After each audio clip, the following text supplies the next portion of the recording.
Your psychology has to be right.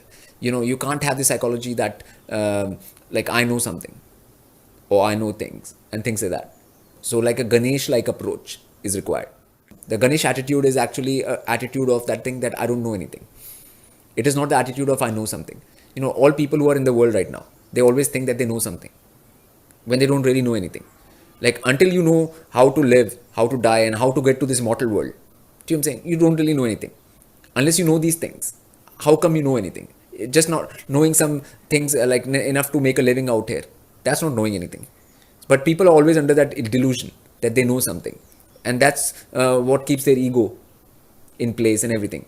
People always think that they know something. And this whole ego of knowing is a psychological hurdle.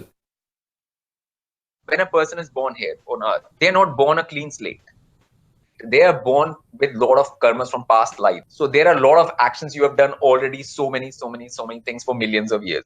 Then you have that tendency. Okay, so when you were born, you are carrying those impressions. So when you are born again, it gives you a chance, because you are in that child state again, like where you don't know. Again, you are faced with a situation you don't know.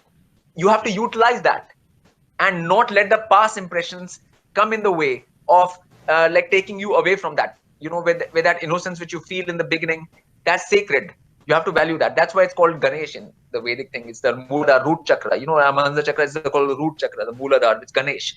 Ganesh is a child principle, like the childness, like childlikeness, the innocence. Everybody's given that in the beginning.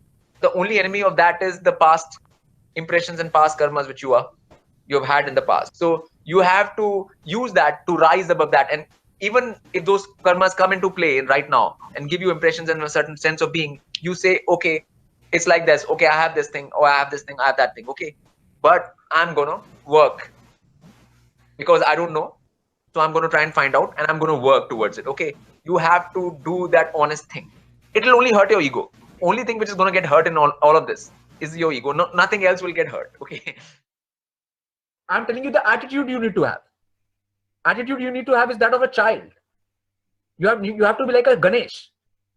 What is child? Ganesh. That's why you say Sri Ganesh. When you start anything, you start by Ganesh. Why? What does that mean? It doesn't mean that you just go in front of something and just throw some flowers at some Ganesh statue, and that's not what it is.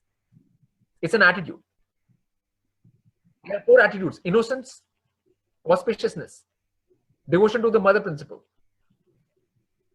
These are Ganesha's attitudes. First, you have to be like a child. Right now, people are not like a child. Even when I see 4-year-old kids, 5-year-old kids, they're not like children. They know too much about this world. They're already trying to attract attention. They're trying to do all kind of nonsense. They're trying to get things out of their parents. All this thing. You can't be like that and get knowledge. It's the wrong pathway. That is the pathway to hell. That's the door to Nark. Ganesh has the basic qualities: auspiciousness, wisdom, devotion to the mother principle, and these are its basic qualities of Ganesh. That childlike innocence inside of a being.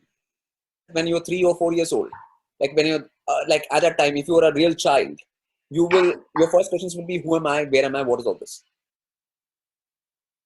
Those will be your basic questions, and you will try to find the answers of that. Now that basic innocence is required.